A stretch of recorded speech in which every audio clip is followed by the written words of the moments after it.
fighter in the red corner. He weighed in at 110 pounds. Our challenger from Thailand. He was born and raised in Surin, Thailand. He's 25 years old. He has a record of 12 wins, 5 by knockout, 1 loss, and 1 draw. He's rated number 1 in Thailand and the OPBF rated number 3 flyweight. Ladies and gentlemen from Thailand, Panom Det Singvangcha.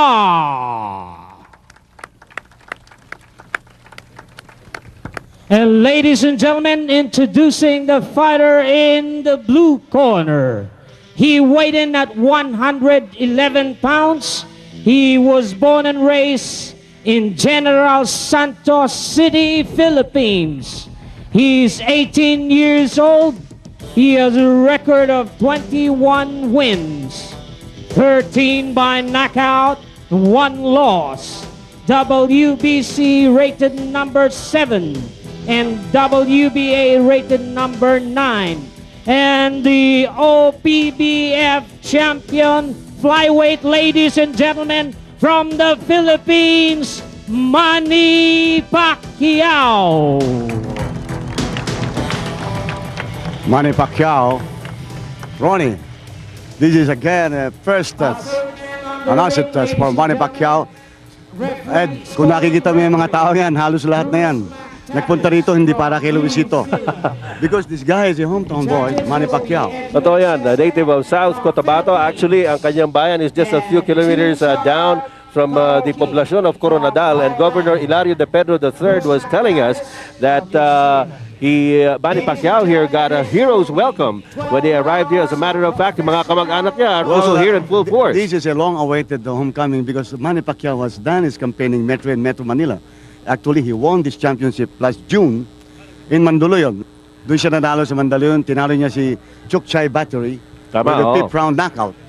Fortunately, tumama siya ng isa sang... Round number 1 is underway, ladies and gentlemen. Yes. Well, Pacquiao is a fighter in the red trunks, and the Thai Singwan Cha is in the white trunks. Both of them are southpaws. Of course, Pacquiao likes to go for an early knockout. He's got a record of 21 wins, 13 by KO. He lost only once, and he hasn't drawn a fight. So he's a very, very aggressive fighter.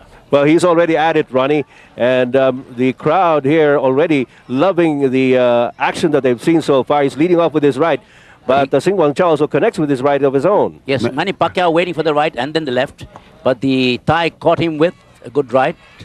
Ronnie, unfortunately dito ang kumukuha ng katawan si Manny Pacquiao dahil I expected the Thai to go for the body, having learned from his Pacquiao, countryman. that was a good left. Left-right combination there by Manny Pacquiao, and he's trying to go for the kill. Yes, he connect with a good left uppercut, and Singwan Cha is in a little bit of trouble. Pacquiao going after him.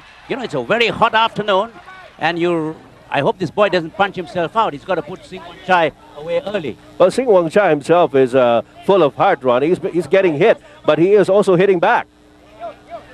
Malalakas yung binibitawan ni Pacquiao. Nakita mo yung kung paano mag-snap yung ulo nung Thai, ng Singwan Cha. Medyo nahihilo na, Reka. Kinukuha sa katawan eh. Tama. Ayun na. Wala na, kinuha sa katawan eh. Well, Manny Pacquiao was hitting almost at will. Singwan Cha trying gamely as Bruce McTavish, the referee, counts him out. It's all over. Oh, spectacular first round win by Manny Pacquiao. And look at the before crowd. His adoring hometown or townmates here in Coronadal, South Cotabato. And look at the crowd. Halos hindi pinawisan itong si Manny Pacquiao. At talaga namang tuwang-tuwa ang siguro mga 20,000 mga tao na naririto pa maaga pa lamang sa South Cotabato Sports Complex. Manny Pacquiao, the hometown hero, certainly not disappointing his townmates, Reka. Well, it's Independence Day, Christmas, and New Year all rolled into one. Look at the crowd erupting for their hometown boy. It's a holiday out here right now. Well, the Thai boxer, as we said, tried gamely to slug it out with Manny Pacquiao. Pero siguro ang ratio ng tamaan doon, Reka, mga 10 ni Manny, mga 2 lang para doon sa Thai. Actually, ang in-expect nyo, dahil nakausap kayo mga taga-Thai, nakita nila yung inilaro ni Pacquiao doon sa kay Chokchay Battery last June. Nahihirapan sa katawan si Manny, pero ito, si Manny, binaliktad niya yung lamesa at siyang kumuha sa katawan. Ayan po, nakita na po ninyo ang huling mga sandali ng labang ito. We show it to you again. There's a big left and a right there to the body. Kinatawan muna Reka, pagkatapos dinala sa taas. At tumupi na lamang itong si Singwang Cha. Manny Pacquiao with a brilliant display of boxing ability, crisp punching, and going for it all the way. Here's the official announcement. 1 minute and 38 seconds in the first round. Winner by knockout. And still the OPBF champion, Manny Pacquiao.